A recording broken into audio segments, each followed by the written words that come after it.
Let's now go to another element of the South Carolina primary, which is the voters.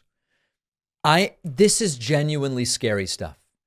CNN and MSNBC did interviews with South Carolina voters.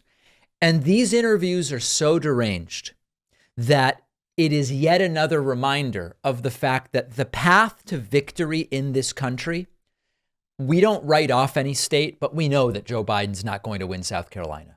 The path to victory in this country is not changing the minds of these delusional South Carolina Republicans. It's just not. It would be great to have a serious shot at South Carolina. Republicans win South Carolina. We don't need these folks. So the takeaway is we don't need to convince these people to win. Here are some of these interviews. This is CNN with supporters of Trump in South Carolina. Any concerns about the criminal charges that he's facing and how they could impact the general election? No, I think that it's really hard being a young person trying to get a hold of information in the news because there's so many voices, and so it's really hard to know what to believe, and there's too much diversity in the media. It's terrible. I don't know who to believe.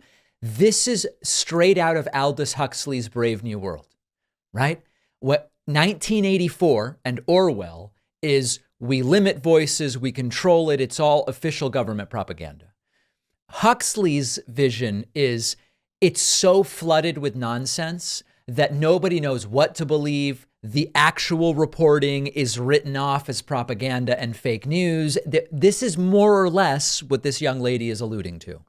And so I try to do my best to know what I can, but I definitely don't know everything. As somebody who has accidentally broken the law myself, carrying a firearm into an airport, I believe that the legal system can be confusing, not always transparent. I love that. The law is very simple. Don't bring a gun through security in an airport. An unloaded gun properly stored can be checked in a bag.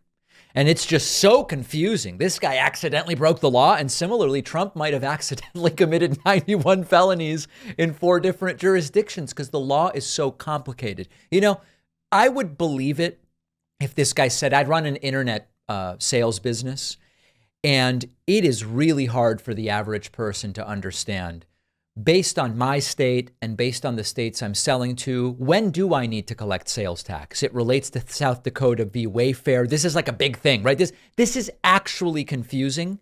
You hire a lawyer, they tell you, but that's actually confusing law. Whatever this guy did with guns at the airport, the law about guns in airports is actually very, very simple. And until he is charged, really found guilty for something and punished appropriately so for it, I am not concerned about where he stands currently with legal situations. So if he is convicted, you would be potentially open to voting for someone else? I don't know if I would go and, hold on, let me think for a second. Please.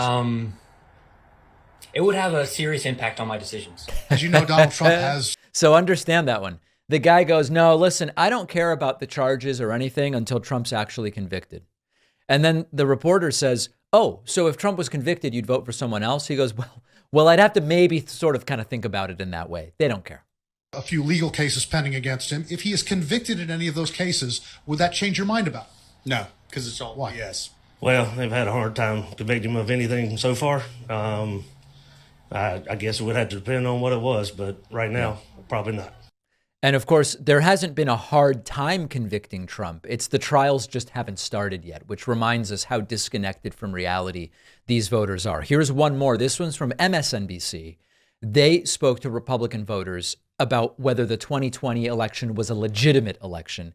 It's just as scary and dystopian. Take a listen to some of the answers of when I asked some of these voters, do you believe the 2020 the election results were legitimate? No. Why not? Are you kidding me? All the illegal, absentee votes. So she lists absentee votes as a reason the election's not legitimate. Of course, absentee votes are completely legal and legitimate. Just saying the word absentee votes doesn't mean anything. All the illegal votes that were allowed. And there were no illegal votes allowed that anyone's been able to find. all the illegal votes that showed up later that were for Donald Trump that were not counted That has not been proven anywhere in even a single state. is a lie. Did you notice how the guy standing with her just walks away? Donald Trump is our president. Well, I stand by the fact that Joe Biden is my president, but I do have a lot of questions about it. What are your questions? Well, I know that Trump was leading in all these states very close to the edge. And then there were massive dumps. Where have we heard that before? And wake up the next morning and all of a sudden all the Democrats won all those. And It's crazy. It's almost like they keep counting votes after I went to bed. How could they do that? I mean, you've got to ask yourself what's going on. 2024, do you think there's any way that Joe Biden could legitimately, fair and square win the election this time around? Are you joking? Only if the illegal election happens again. Sure, there's always a chance. All right. So the last lady was marginally less crazy, I would say. This is who we're up against. They vote in South Carolina. The path to victory comes from us getting out the vote in the critical states. And I never say forget a state, right? We care about the people of South Carolina. Biden's not going to win South Carolina, and we're not going to bring those people back to reality. We've got to get Michigan, Pennsylvania, Wisconsin, Arizona, the winnable states. We've got to get out the vote. These people are beyond saving for the purposes of November. Maybe in 5 years we can save them, okay? But in November, we've got to make them politically irrelevant and go around them rather than through them.